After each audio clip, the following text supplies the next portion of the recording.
What's up YouTube, JTradland here, and today I have my RTX 3050 that I will be testing on hiveOS in multiple algorithms. We have Ethereum and Ethereum Classic that I tested, FLUX, Ravencoin, FIRO, and TON. Now, I tested them all. I did stop the testing and didn't do Ergo or Conflux, but I do have some results. I got Windows results that I saw in Son of a Text video and put them in my Excel sheet here. And the overclocks I was using on hiveOS, I got from Chump Change from his video and used the same overclocks and yielded very similar results. So I put it all together in an Excel sheet and we'll check some profitability and see if this card is worth purchasing. And I'd like to get your guys' feedback on it. Now it is back in the box now. Spoiler, I don't plan on keeping this card, so I don't know what I'm gonna do with it yet. I don't know, I might just unload it or put it into a budget gaming PC. I'm not sure yet. But let's go inside the computer here and we'll go through the Excel sheet and check out some profitability here. So here we are inside the computer and you can see this Excel file, and I'll post this up in my Discord. You can get it in the file section and the documentation section. Now I do have all the numbers plugged in here into what to mine here, and then the TON coin is on this one. And we'll get some readings, but let's look at Ethereum and Ethereum Classic. Pretty much yielded the same result. In Windows, Son of a Tech used -500 plus 1500 in a lot of his algorithms, and then plus 200 plus 1500 in a couple of the other ones, except TON, where he did plus 200 and 0. And I was pretty much the same in hiveOS with a power limit of the same, but my wattage was a little bit different. So it could be Silicon Lottery. I forget which card he used. I know Chump Change used a Zotac and I have an EVGA one. So that could play a role in the testing. So in hiveOS, I was able to get on Ethereum and Ethereum Classic 14.4 mega hash a second at about 48 watts. Now we all know that this is a hash rate limited card. So theoretically that should be getting probably close to 20-ish mega hash a second if it were fully unlocked. Now, I didn't test Ergo or Conflux. I stopped my testing and did not test these two algorithms. But Son of a Tech here was able to get 34.25 at 90 watts, and on Conflux, 26.14 to 110 watts inside of Windows. Now, if you look at all the testing, it looks like his power ratings were a little bit higher than when I was using hiveOS. Now, I was using an absolute core clock, and that could be the difference. He did not use any curve editing or absolute core clocks in the miners when he could, which could have hurt his efficiency as far as what the GPU can do. So if we look at Flux, and this was the one I was most interested in for this card, it looks like I got 25.4 sols a second at 102 watts, giving me an efficiency of 0.25 almost watts, hash per watt, or sols per watts.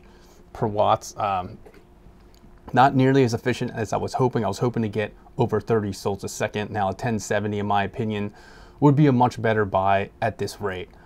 And then Ravencoin, another one that I was really interested in, I was able to get 13.6 mega hash at 76 watts, giving me an efficiency of a 0.18 almost of mega hash per watt. FIRO, I'm not too crazy about, but it pretty much reacted exactly the same as Ravencoin at 13.6 at 76 watts.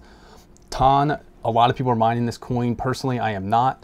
I know it's going to be not mineable here in the foreseeable future, but I was able to get 1.33 gigahash a second, 103 watts. Now, if you look at the Windows ratings, that was 140 watts, also at 1.35 gigahash, so a slightly faster hash rate, but a lot more watts. But the efficiency down here in this column is what I really look at the most when I'm mining, because I want to get the most profitability out of my cards as I possibly can. And I use a multiple different number of miners, so I didn't post which one. You guys can use whichever one you want. It'll probably yield very similar results, except on Flux was one that I noticed that different miners give different results, like significantly different results per the card you're using.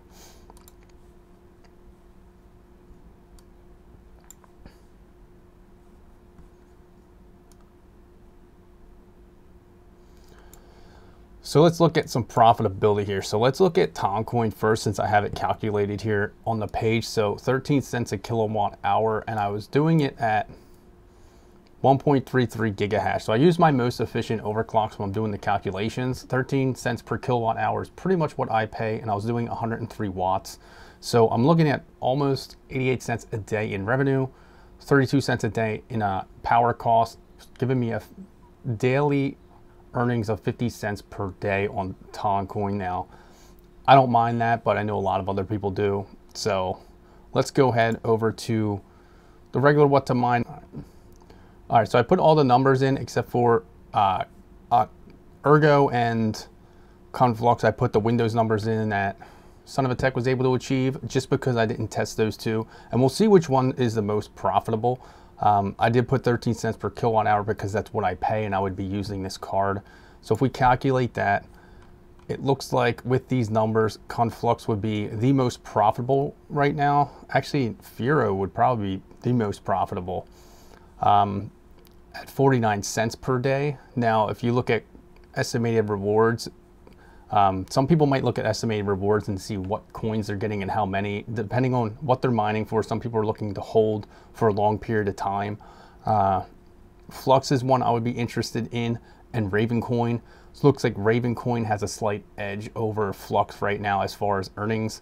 But I don't know how well this calculates in your bonus rewards as far as Flux. So it's kind of tough. But Ethereum, which a lot of people would be looking at, looks like 41 cents per day is what I would be looking at in revenue, or profit. Revenue 56 cents per day. So roughly 56 cents per day in revenue is what you're looking at. Depending on your electric rates, you may be able to squeeze a little bit more profit out of it. Ergo looks like it's pretty far down there with 4 cents a day in profit. And then Ethereum Classic, actually not too great, with only 20 cents a day in profit.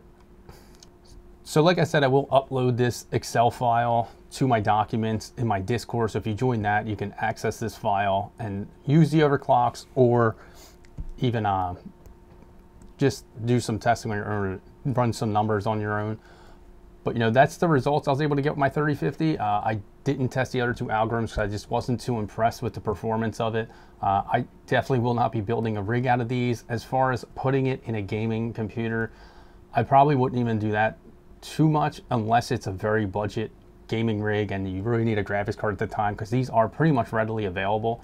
But even so, I would not be going and spending more than $300 for it. Hopefully you can find one under that. I know MSRP went up slightly since I bought this one. This one was $249.99 MSRP from Newegg. But you know, since it had to get shipped to me, other people beat me to the punch as far as testing it and overclocking it.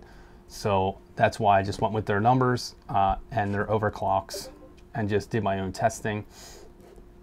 But you know, I'd like to know what you guys think. Will you be purchasing 3050s for gaming or mining, if you think they're even worth it, or if you just think it's a bust? I know if you guys watched my 6500 XT hash rate video, you'll know that that was pretty much a bust also. But you know, I won't be purchasing these, but I'd like to hear your opinion in the comments below. But thanks for checking this video out. Make sure you hit that like button, hit that subscribe button. Stay tuned for more.